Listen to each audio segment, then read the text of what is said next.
Amis auditeurs, amis partenaires, bonjour, bienvenue sur la chaîne Le Gospel Intérieur pour toujours plus de partage pour une véritable pratique spirituelle.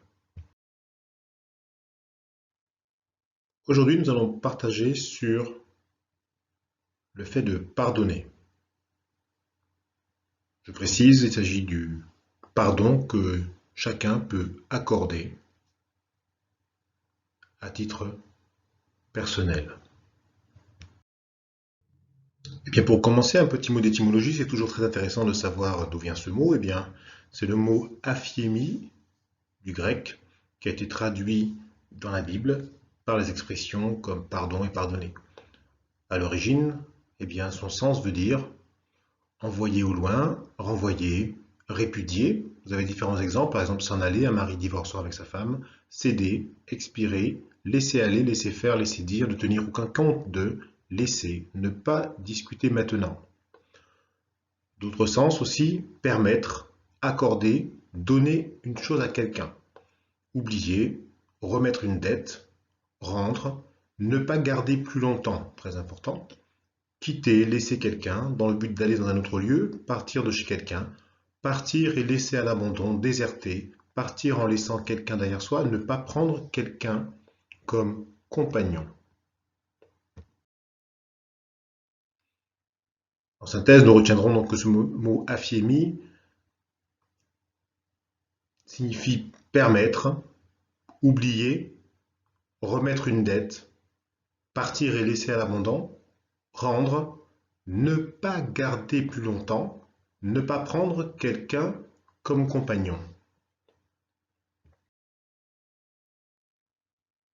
En français, en bon français, parce que nous parlons français, eh sachant que le mot pardonner vient de donner.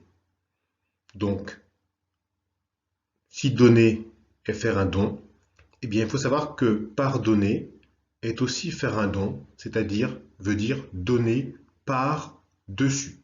Bien sûr, nous retrouvons le sens le plus commun qui est rémission d'une faute, au sens large.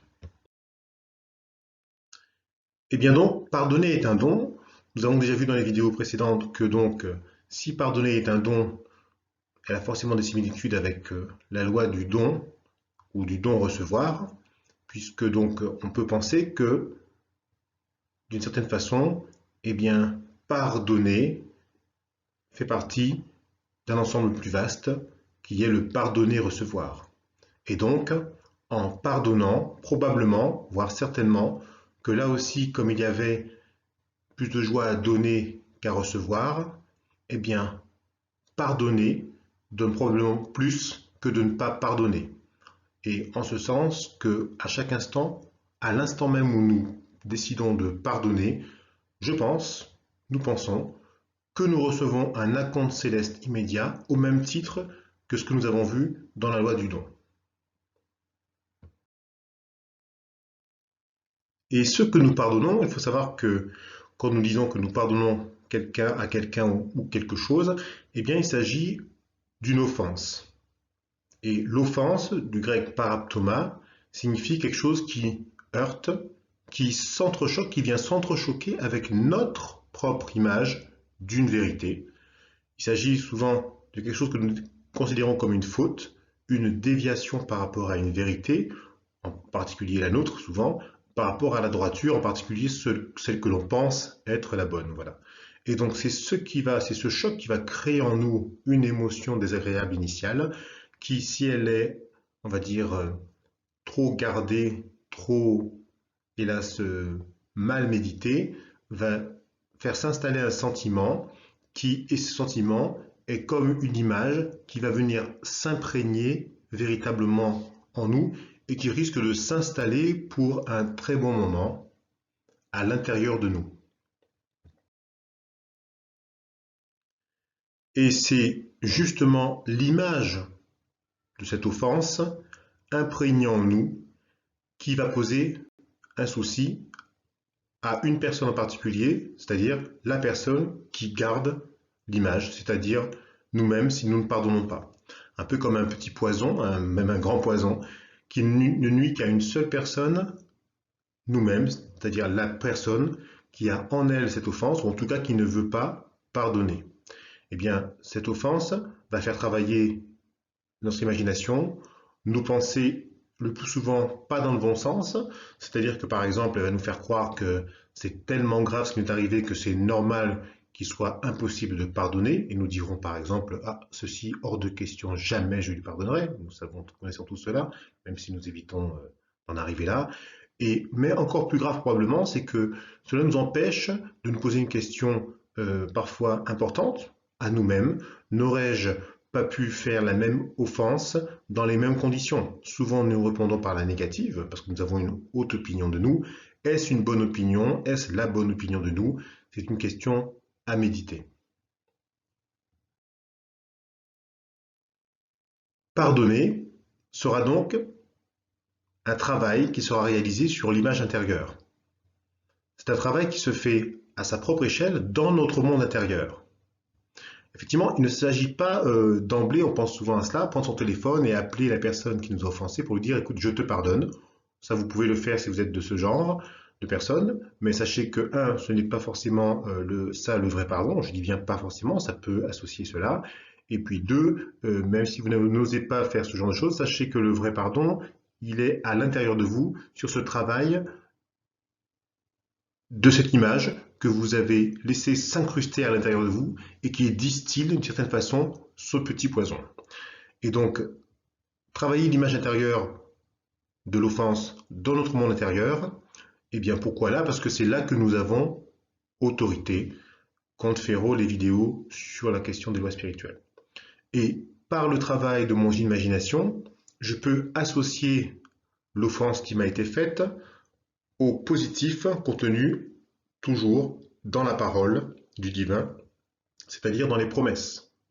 Et c'est ce travail, cette même pratique dont nous parlons depuis plusieurs vidéos, qui va permettre une transformation de l'image qui m'offense et qui va pouvoir, elle, générer alors des choses à l'intérieur de moi qui vont probablement pouvoir changer les choses au-dedans comme au-dehors. Et surtout, ce travail, cette transformation de l'image, va pouvoir aussi empêcher de prendre comme compagnon intérieur indésirable cette offense, ce non-pardon qui vient m'empoisonner mon air intérieur et qui m'empêche d'être parfaitement, on va dire, lumineux. Et donc c'est en cela que le pardon véritable, ce travail intérieur, va effacer surtout l'image de l'offense. Il ne s'agit pas, encore une fois, de se dire que tant que je n'ai pas dit à la personne ou à la chose qui m'a offensé que je lui pardonne, c'est pas fait. C'est pas exactement cela. Ça peut inclure cet acte verbal, etc. Mais c'est pas forcément cela. Prenons un exemple tout simple. Quelqu'un me fait une blessure grave, exprès ou accidentellement. Je décide de ne pas pardonner et le temps passe, le temps passe, le temps passe. Je guéris ou je ne guéris pas. Et si je ne guéris pas, c'est encore plus grave, etc. Eh bien, la seule chose que va m'empêcher de ne pas de faire le fait de ne pas pardonner, c'est de moi pouvoir concentrer toute mon énergie sur ma guérison. Et pour recevoir ma guérison, je dois me libérer de ce barrage que peut constituer le fait de ne pas pardonner à l'intérieur de moi. Et donc travailler l'image intérieure, c'est d'une certaine façon effectivement contrôler son imagination en travaillant les promesses.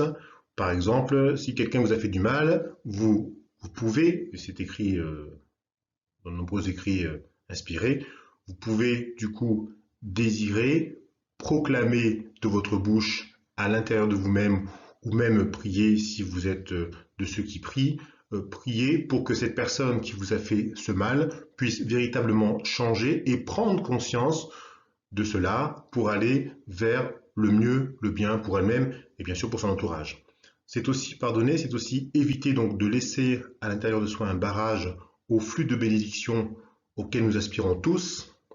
Et en ce sens, ne pas pardonner, retenir une offense, constitue et peut constituer un barrage à l'afflux de bonnes choses que nous attendons du divin.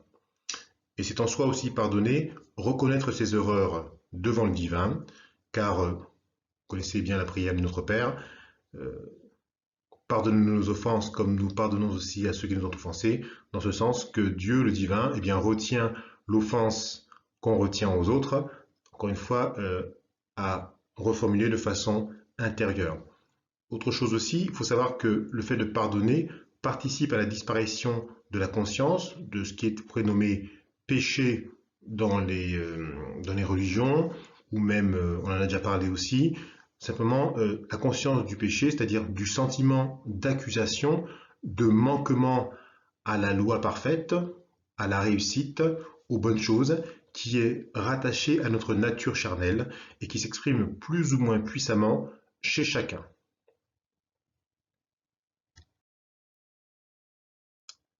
Maintenant, quelques petites lectures pour illustrer cela. Alors tout d'abord, en Romains 12, 19, ne vous vengez point vous-même, bien-aimés, mais laissez agir la colère, car il est écrit, à moi la vengeance, à moi la rétribution, dit le Seigneur. Je vous ai choisi ce verset pour partager juste sur la vengeance. On nous demande effectivement de ne pas chercher à se venger, non pas pour espérer que le divin se venge à notre place, c'est ce qui est écrit, mais c'est pas ce que ça veut dire. Simplement, le désordre génère automatiquement la correction, la rétribution. Donc c'est en ce sens que chacun à son échelle doit faire régner l'ordre à l'intérieur de lui pour le voir régner d'une certaine façon autour de lui. Et donc c'est en ce sens que nous laissons au divin la rétribution qu'il y aura à faire, aussi bien à nous qui pardonnons qu'à l'autre personne qui offense, le sachant ou ne le sachant point.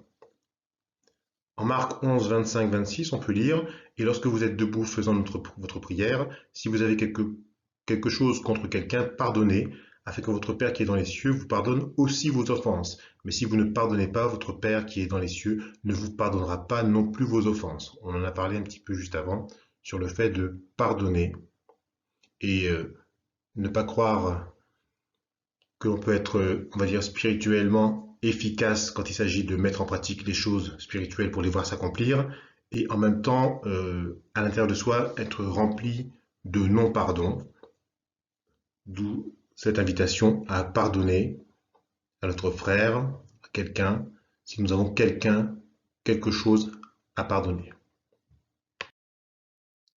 En Luc 11,4, pardonne-nous nos péchés, car nous aussi nous pardonnons à quiconque nous offense, et ne nous induis pas en tentation. Il s'agit de notre Père.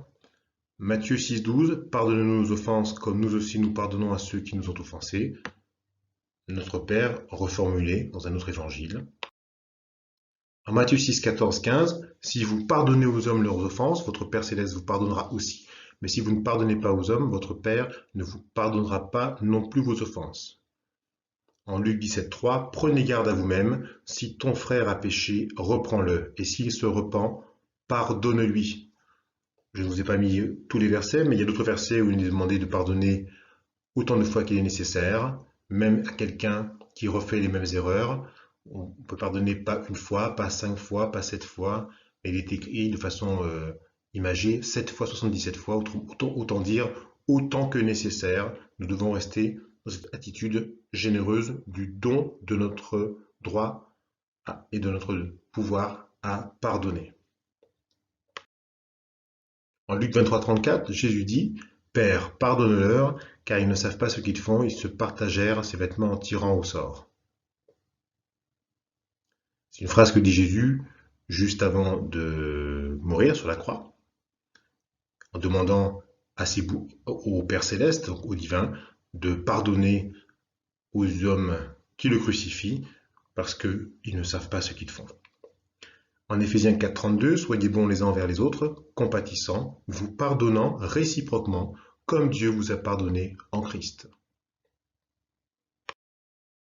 Voilà, fin de cette courte présentation, en espérant qu'elle vous donne quelques pistes de réflexion, de méditation sur le pardon, car nous avons tous des choses à pardonner à quelqu'un, à nous-mêmes, et donc soyons parfaits comme notre Père Céleste est parfait, soyons parfaits comme notre être intérieur à l'image du divin est parfaite.